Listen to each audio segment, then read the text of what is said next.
Peace, diehards. Welcome to another episode of the Knicks podcast. I don't know if you guys can hear, man. I got some theme music, man. This is my original podcast theme music. It's the beat dropping. I know it's a familiar tone, man. I wanted to keep it familiar. The person that made it for me made it a little bit too familiar, but I kind of like it because I don't have a set time to do this thing. I just kind of just do it when I can because I'm part of this whole New York hustle, man. I'm out here doing a whole bunch of stuff, man. I don't even know how I even have time to do the podcast, man. But I freaking love it. So we just recording for you guys listening pleasure. And without further ado, this is the Knicks podcast. You would any star. Let's go.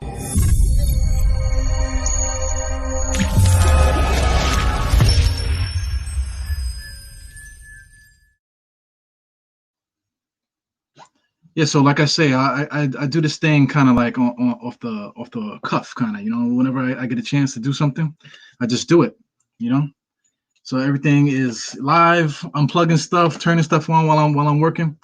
But it is what it is, man. So today we're gonna talk about the new Exhibit 10 guys that we just picked up. So I'm kind of shocked. I'm kind of shocked that these guys weren't even on anybody's team. So first of all, we're gonna talk about my man Skal Labissere. Sac passe. My man is from Haiti. So I'm just gonna get his little name up here so everybody knows what's popping. Got Skal Labissere Exhibit 10. Let's put that on the screen for you guys. There you go. I found out today that exhibit is spelled with an H. Did you know that? I'm thinking of X to the Z exhibit. You know what I'm saying? So, what's the name of the show he had, man, when he was doing the car stuff? Pit My Ride. I'm thinking about Pit My Ride and shit. So anyway, let's get to it, man. We got Skal Labissere. So Skal Labissere, man, like I said, I'm surprised that he wasn't even on the team. He did actually pretty well in Portland. But you guys love stats, you guys love to argue about a lot of wild shits, man. So let's do it, man. First of all, a little history lesson with Skal. I know him. I know not personally, but I know his story because Haitian people are all connected, man. So I'm actually Haitian by association. You know what I'm saying? So everybody knows him on the island. He's freaking tall as hell, and he's probably like one of the best players that ever came out of there. So when he was playing basketball, there was really no competition out there. So he ended up going to the States to play. If I'm not mistaken, he might have had family up here, or they might have just shipped him up here and he was living with somebody. I don't know the story exactly, but he's just a kid that really just started playing basketball, really with like good coaching and stuff like that. He I believe it was Tennessee. They went to Tennessee, if I'm not mistaken. He was living out there. So he just really started playing basketball. He's a young man still. Let's get into that, man. I'm gonna post his college stats. So I mean, he has an underwhelming career, truthfully. You know what I'm saying? Let's get his college stats up here. Underwhelming career. I'm not gonna sit here and say that he was like an all-star or like somebody that was just tearing up the college ranks or tearing up the high school ranks or anything like that. He's just really like a super project. As you can see, he's from Port-au-Prince, Haiti. He went to like a Christian school in Tennessee. Oh, that's also too. He's a freaking a Christian, super Christian, man. Every time you see him in interviews, he's always giving praise due to Jesus Christ and all that stuff, which is good, man. So he's from a good home. He has a good base as far as religion, morals, and stuff like that. So hopefully he's still on it. So then you see Tennessee there. Fast forward to Kentucky. Make sure you guys can see this good. But yeah, man, 6 points a game, 1.6 blocks, not really too much rebounds, whatever. So I mean, this is something that they just put him out there and said, listen, just go out there and block shots. Similar to Dikembe Mutombo's situation when he first came to Georgetown. He didn't really play all that well when he first got there, believe it or not. Dikembe Mutombo's story is that he came here on an academic scholarship. Everybody thought that they brought him over here for basketball, but he said it out of his own mouth on the Knuckleheads podcast when he was on there that he came to the States, on an academic scholarship. That's Dikembe Mutombo. So they he was like playing intramurals or something like that with like a bunch of guys in college. And it was like, yo, who is this guy? And that's how he ended up on the team. So he ended up playing basketball with John Thompson on a whim. He just got there. They're like, who's this tall African dude that just playing intramurals and stuff. So that's how he got to play. So anyway, he got better by playing every day with Alonzo Mourning and Patrick Ewing in the summertime. So that's why those guys are so tight, because they basically taught him the game and made him like a super millionaire, building hospitals and schools in Africa. It's crazy, man. Yeah, but that's the Dikembe Mutombo, man. So anyway, they have a similar kind of story. Like like I said, he came from Haiti, didn't really play basketball too much, and he basically learned it, whatever. So anyway, he only played 1 year of college. He probably should have stayed, because I'm quite sure by maybe his second or third year he would have been NBA ready. So let's talk about that. His second right now, what year was that? He was drafted in 2016. So we're talking about 4 years, right? Everybody loves development. Everybody loves development, but nobody wants to pick up guys to develop. If we draft somebody, then everybody is all about developing somebody. But somebody from another team like Skal Labissere, nobody wants to talk about Skal Labissere because that guy's a bum. This guy and the other, whatever. He's everybody has an opinion about somebody from the outside. But if he was a Knick, he would be in the same boat as Frank Ntilikina and Kevin Knox and all those other guys. We'd be crying about giving him minutes and letting the kids play, right? Everybody would be complaining and crying about that. So anyway, let's get into his actual NBA stats. So we're gonna pull up the NBA stats. NBA stats is just like his college stats, very underwhelming, but there is a trend. There's an upward trend with Skal. So let's do that. His NBA stats are pretty ill too. But let's look at this when he was drafted. He was drafted 28th. So that was like a what do you call it, like a reach kind of pick. He was drafted by the Suns. The Suns at the time, they were trying to get like the next what do you want to call Kristaps Porzingis. They drafted somebody else earlier on some European dude. So they was in the search of like a tall guy that could shoot threes or whatever. Because the NBA is a copycat league. So this is the same thing. A project guy that's tall, long, he could possibly shoot threes, he could play defense and stuff like that. It's a potential pick. So I mean, for the Suns to pick him is pretty good, but they gave up on him pretty easy, man. Let's check out his years when he played. Because I'm looking at it for the first time, just like you guys are looking at it.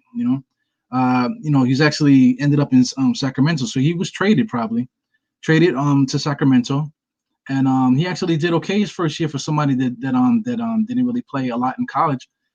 He actually improved on some certain numbers in the NBA.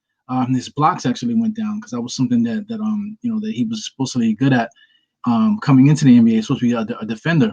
But I watched tape on Skal because I was interested in him. Because he brings a certain amount of natural skill that just intrigues you. He's you just hope that somebody like that could succeed. So I always followed him. When you talk about fantasy leagues and stuff like that, because you're looking for guys to break out every year in fantasies. Some rookie that you never heard of breaks out. So I was hoping that he would do that because Sacramento isn't really that great of a team. But as you can see here, he did 8, basically 5 rebounds. The rest of the stats are minimal, but he played 18 minutes a game, so that's a lot of minutes. 32 games. He actually started 12 games. So I mean, he had a decent run with Sacramento. 2 years, basically did the same thing. He slightly improved a little bit on the blocks or whatever, but basically the same stats. Surprisingly, his 3-point percentage is kind of good, but again, look how small it is, 0.3, 0.9. So I mean, almost 1 3-pointer a game. That's shows that that's part of his game. Of course, the field goal percentage is going to be up and down too because he's not really playing a lot of minutes, 20 minutes, 18 minutes. So that's going to go up and down. Especially just with the usage, he's not really playing a lot. But then fast forward to his second to last year, we're talking about 2018-19. He was traded. So Sacramento seemed like they just forgot about him. I believe they might have just traded for some guys that had more experience, so pushed him further down the depth chart. So he was averaging 8. So here's the thing too. Some teams will trade a guy because they just don't have room for him to play. So they'll trade him, see if they can get an asset just so the dude can have an opportunity to play. So they traded him to Portland. At the time, Portland has a ragtag group of big men over there. They got that a bunch of guys over there. They're just not really that good. So there was an opportunity for him to get like the power forward spot in Portland. You can see there they got him listed as a power forward. In Portland, he had an opportunity to play. He didn't really get that shot because they're looking for experience. You got Damian Lillard there, so his experience is against him. But we'll get into it. His second year in Portland, he played 33 games. Basically, he started one game. This is basically like the whole G League off the bench type of thing. 17 minutes a game. 5 points, 5 rebounds. That's very consistent from what he's been doing throughout his career. Looking at the blocks actually went up according to his production. I mean his minutes and stuff. His rebounds went up a little bit. Let's go down to the 36% stat. I like that stat. A lot of people like the plus and minus and stuff like that.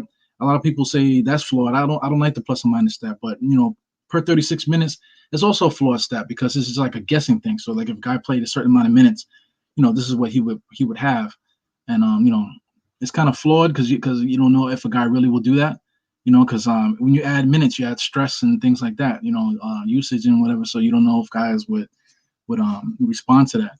But look at his stats. Not really so much the beginning stats, but just like towards the end here, you can see the assists. He's starting to learn how to pass. Passing is going up a little bit. Basically the same, but it's kind of on an upward swing. The rebounds definitely on an upward swing there.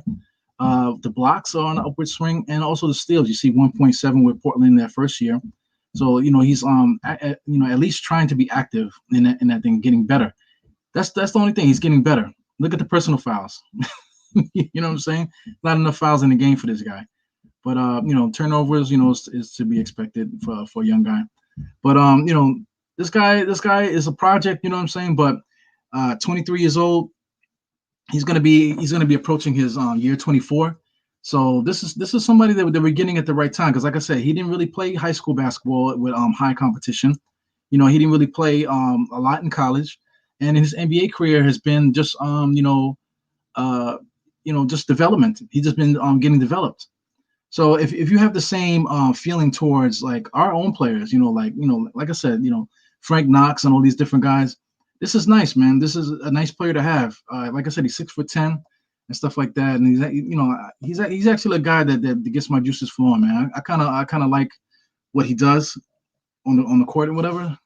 It's something that we're missing. I know we went and got Obi Toppin. We still got Randall on the roster. We also got the other kid, the Mr. Fat Boy, on the bench too. And he needs to get in shape. You know what I'm saying? But we got Mitch and we got what's the name? The other guy, Nerlens Noel. But you never could run out of big man. You have him in the G League. Maybe somebody might get hurt or somebody might get traded. You can just pull Skal. You got a quality big man that can come in and come off the bench at least. In the G League. So that's something to think about, man. I'm really glad the Knicks got him because, like I said, it just gives us options. We have the option to trade guys and just pull guys up from the G League. I'm looking at that G League team. G League championships. It's not nobody really cares about the G League, but if we could win in the G League like that, that'll be great too. Because not everybody could afford a Knicks ticket, man. So if you can go to a G League championship game and see them win the championship, that's kind of dope too. But let's since we're here, let's see some footage of Skal. So I'm just gonna pull up some YouTube video of Skal. Now this is actually from Portland's page. So Portland actually posted this. So it's kind of funny that they would post it and and don't keep them. I don't understand. You just watch him. He has very advanced moves. Look, he wasn't doing that early on in his career. I'm just gonna get my face out here so you guys can see it a little bit better. Driving the lane, guys can dunk. He could finish at the rim. His intensity is getting better. His body language in Sacramento wasn't really that great because he didn't have confidence. But you can see him, shot blocker, lurking in the lane. You can see him clapping his hands. The energy is up. Just watch him. He's just standing there praying on the rim. Bam, rim runner. Guy is gonna get put back dunks.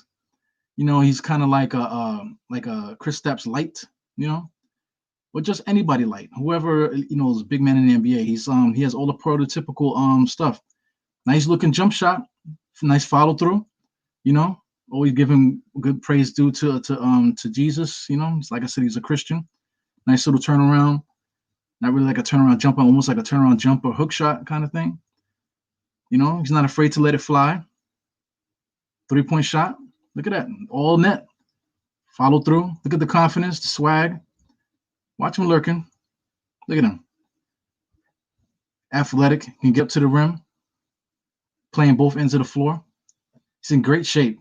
Putting the ball on the floor, can make the pass. We got a guy that got some skills, man. Like, what makes me excited is his enthusiasm because he wasn't like that before. The strength. He just made a power move, look like Patrick Ewing there. He didn't have all that when he was in Sacramento.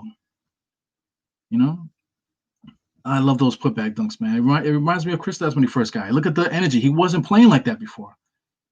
Skal wasn't playing with that energy when he first got in the NBA. So that's very exciting to me. Look at that. So I mean, this is not a slouch. I know guys like to complain. You guys complain too much about the moves the Knicks make, but the guy's a good player, man.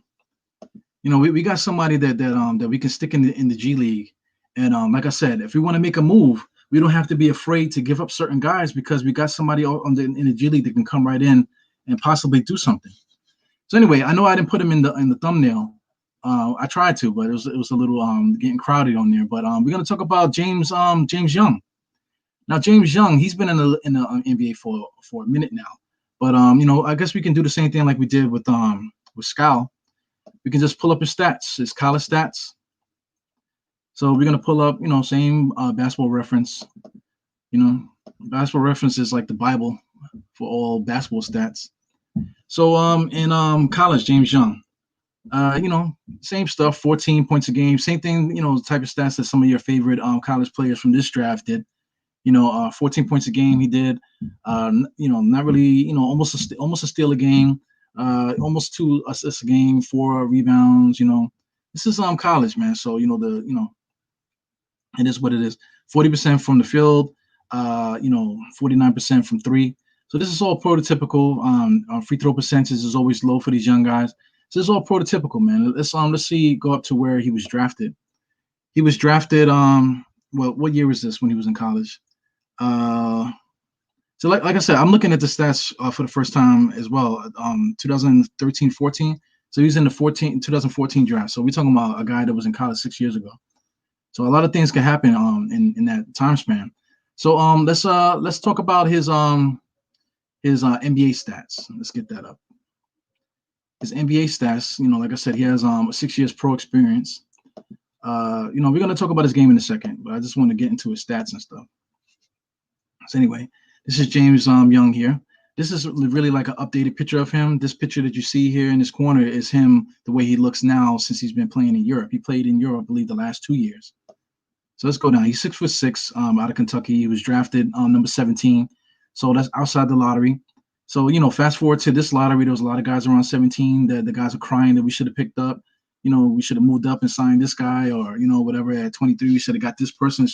Everybody got an opinion, but he was drafted 17. So look at his stats. In Boston, I'm not going to click Boston's team, but I'm assuming Boston had a deep squad where he didn't really have minutes to play. He played 10 minutes a game, 31 games. So, same thing, in and out of the G League kind of thing. Boston, his second year, almost a forgotten player, 6 minutes a game.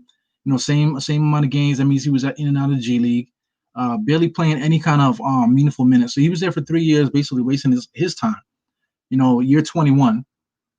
Now fast forward to his Philly career. Same thing. He only played 6 games for Philly, 10 minutes per game. And that's not really anything to talk about. I guess he was in the G League during that time too, so he didn't really get an opportunity to play at the big level at any kind of significant minutes, right? So we can get rid of these stats here. Well, let's look at some G League stats. So with the G League, G League, we're talking about Skal and this guy going to the G League. People don't give G League enough respect because it's needed. We should have sent Frank down there. We should have sent Knox down there. We didn't send him down there. Knox gave us that 12-point a game first year and made us salivate a little bit.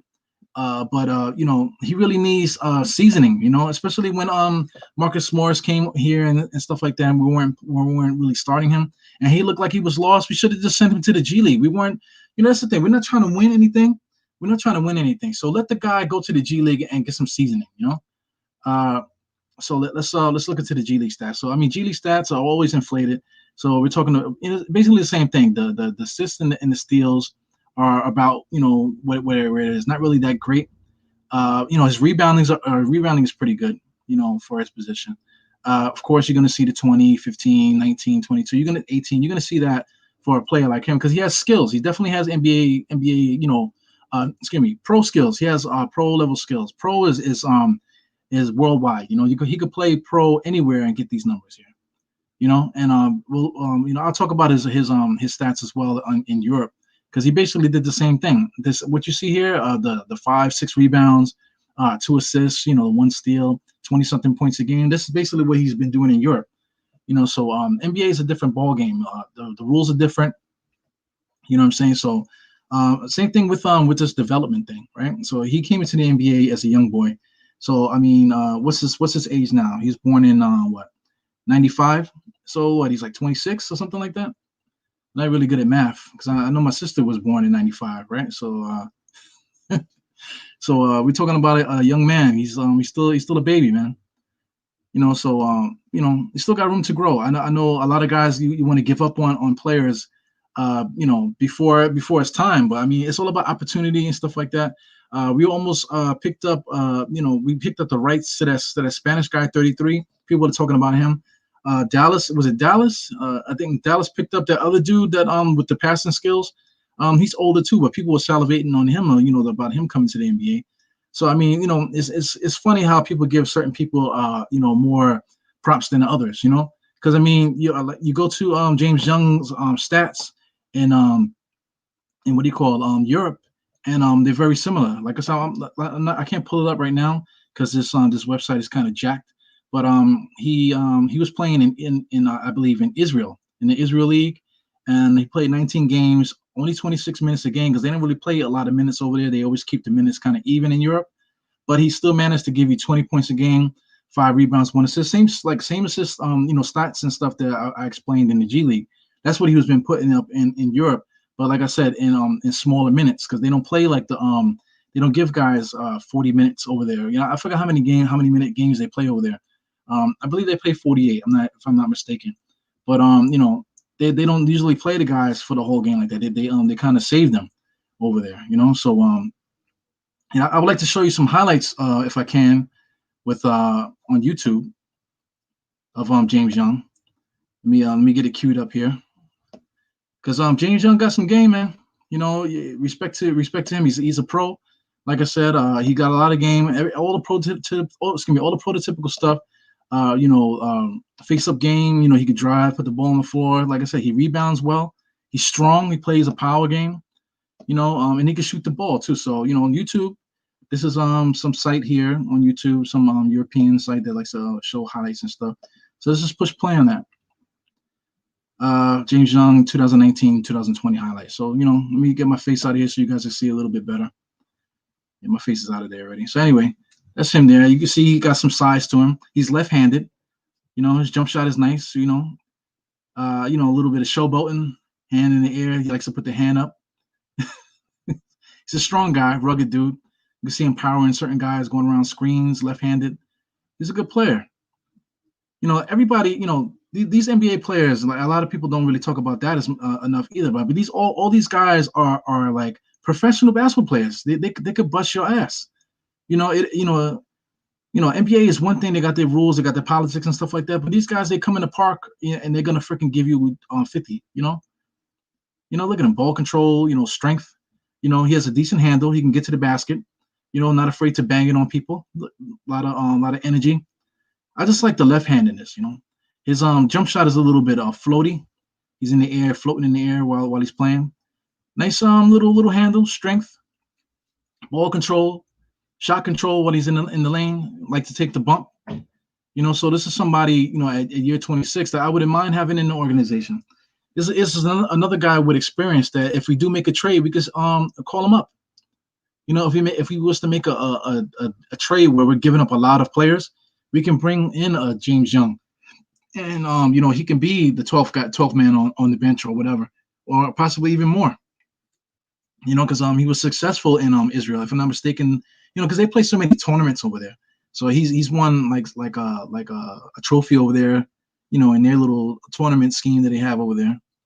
Like I said, there's so many of them, so many tournaments, so many championships that they play in Europe. That's why I guess they keep the minutes down over there. But this is like kind of drawn out. You don't need to like see the whole thing, you need to see the whole video. But you get what I'm saying with James Young. He's a decent player, decent NBA player, man, decent NBA caliber player. So like I said, I'm not expecting these guys to come in here and be starters and stuff like that. But I'm expecting them to be in the pipeline. Some guys that we can take a look at and just keep them in our thoughts. Once we if we have injuries, like I said, or trades, we can definitely go to them. So anyway, I'm gonna shout out this chat here. So first off, let's do sportscaster. Just gotta make sure that that I'm not blasting your eardrums with the sound and stuff.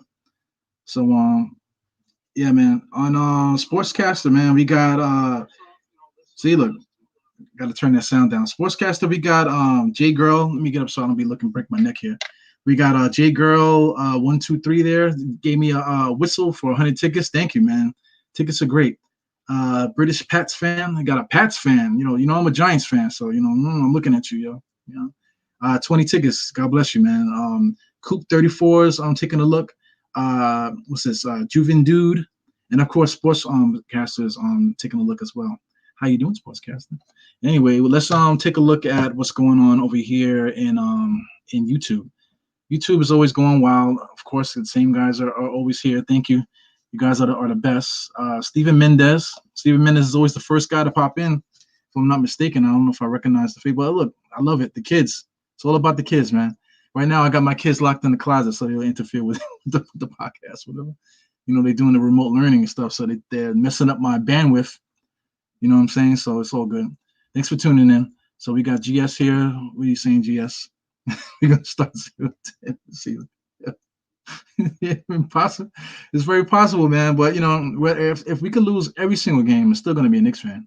You see the diehard on the head. That's never gonna change. May the 4th. This guy is everywhere. If we don't keep Skal, we bugging. I'm telling you, he's a good player. He's a guy. I don't understand why he's not on somebody's roster right now. He could easily be a backup, or at this point, I think the dude might actually be ready to get some starters minutes. You can see the hunger in the way that he played in that video that I showed you, man. So yeah, he's light skin, light years ahead of Mitch. Definitely with the skill level. You want Mitch to do everything that Skal was doing in that video. Skal's already doing that, shooting the three, putting the ball on the floor, doing the same dunking stuff that Mitch does, but except he's more engaged. So that's the thing. I hope that Mitch can get there. Mitch is still young. We're talking about developing guys, but Skal is developing. Skal is developing the old school way. If you don't make it in one team, you really want to play in this NBA, you got to show the next guy. Okay, now you know what to do. Now you know the training and stuff. Now you know what you need to do to get here, and then you do it, and then you get your next opportunity. Shout out to Christian Wood. Pause on his name. Yeah, man. 6'10". You're saying all the same stuff that I was saying. So we in agreement on May 4th. We got my guy Bodega Wi-Fi. Bodega Wi-Fi is everywhere as well. Yeah, I like Skal's game too. Like I said, you don't want to talk guys up so much, but you can see it for yourself. The guy could play. The guy got some minutes. He got a chance to play. It's all about consistency and stuff like that. And the hunger, desire for him to get better. Sitting and waiting for guys to develop 4 years on your roster, taking up space. There's plenty of cats in the NBA, man. If he goes to another team, he's gonna do well. So what? There's so much talent in the NBA. Like I mentioned, I was talking to some guys on the internet. They argued with me about our young guys. But I mentioned to them, does Philly care about Jahlil Okafor? Are they crying about Jahlil Okafor? We got one of their draft picks, Nerlens Noel. Do they care about Michael Carter Williams? Are they crying that Michael Carter Williams is not on the team anymore, that they're not developing him? Are they crying about what's the other guy? The guy that they sent to Orlando. He went to Orlando, that broke his jump shot and all kind of stuff. Yeah, imagine that. Imagine them keeping him for all those years, wasting space. In the meantime, look, but Digga Wi-Fi mentioned it. Ben Simmons. Philly went and got when eventually got Ben Simmons. So if they were still holding on to that other dude, I can't get his name right now. I'm quite sure one of you guys will say it on here. But he's in Orlando now. Nobody cares about him. Nobody's talking about him. They got Ben Simmons. You know what I'm saying? You can't get Ben Simmons if he's still crying about this other dude. What's the name? The big guy over there that their superstar center. If they were still crying about Jabril Okafor, they would have never got the other guy. You know what I'm saying? So it is what it is, man. Yeah, Knicks fans complain a lot, man. Complain too much. But it is what it is, man. It's like millions of people out there that play basketball. You know what I'm saying? There's so much different there's so much different players, so much talent out there in the league to be crying about these guys, man. I mean, look, we got another guy, quickly right now that deserves all of our development time. You know what I'm saying? We don't need to have Frank working hard with the coaching staff to get him assimilated to the NBA, because we got rookies that's coming in that need to get assimilated to the NBA. So as a guy that entering his fourth year, he needs to be already self-made. He shouldn't be still learning how to play. It is what it is, man. So let's go down here. A name that I didn't notice. Yeah, he's Haitian, man. Sak Passe. You know what I'm saying? I just mentioned that I'm Haitian by association. So yeah, man, it's good to see. If you didn't catch the beginning, I gave a little intro about his whole story and stuff. This is Woodshed. Woodshed is a Twitter gangster, major sleeper, man. Yeah, definitely, absolutely. What else we got here? Skal is the missing piece. We'll see. We'll see. I hope so, man. I love his energy. I love his energy. I love the way he developed. And let's just see what happens with him. I just want to see what you're saying here, man. You're going crazy. We get carried away with names and fail to realize how deep the Knicks are. Knicks are good. Because like I said, like I was saying in the show, we can end up trading half the team and still be able to bring up other guys that are still equal or marginally equal talent. You know what I'm saying? So it's just like, what are we crying about here? Yeah, man. So there you go. I just wanted to talk about that because nobody's really saying anything about it. I know guys they want to break the news. Everybody wants to break the news, but nobody really wants to talk basketball. So hopefully you guys are getting that from me. I'm talking basketball. I love basketball. I love the Knicks, and I don't really care to talk about other teams. That's why their names always escape me when I talk about players outside of the Knicks, because I do know these players. Like I said, I've been playing fantasy basketball, y'all. I was talking to my guys, man, since 2002. Jesus Christ, that's freaking what, 19 going on 19 years, 18 years playing fantasy basketball. Jesus Christ, man. So I just make that point. It's just that I'm familiar with the NBA, how it grows and just the different names around the NBA. But if you're not in the Knicks, your name is not in my head. I see other guys, so I'm interested in certain players, like just like anybody else, scouting other teams to see who the Knicks can get. But if you're not on the Knicks, your names are not in my head. I don't care about you. I just really care about what's going on with the Knicks, and that's all there is to it, man. Thanks for hanging out with me. Woodshed, the regular guys, Woodshed, Bodega Wi-Fi made it fit on fourth. Some of the new people. Make sure I shout out everybody. Steven Mendez, GS. Like I said, there's a new person here. Gino, 100 Proof was hanging out with me. So anyway, thank you for tuning into the Dire Knicks podcast. Like I said, just trying some things new. I'm going live on YouTube just to play around with stuff. I was going just live on Sportscaster and then dubbing it over to YouTube. That's been working for me too, man. But it is what it is. This is all development, right? Everybody loves development. So this is a developing thing here with the Dire Knicks podcast. As we're here, man, 4 fingers to the forehead, tucking your thumb, salute. And I'll see you guys on the next one. All right, guys. Peace.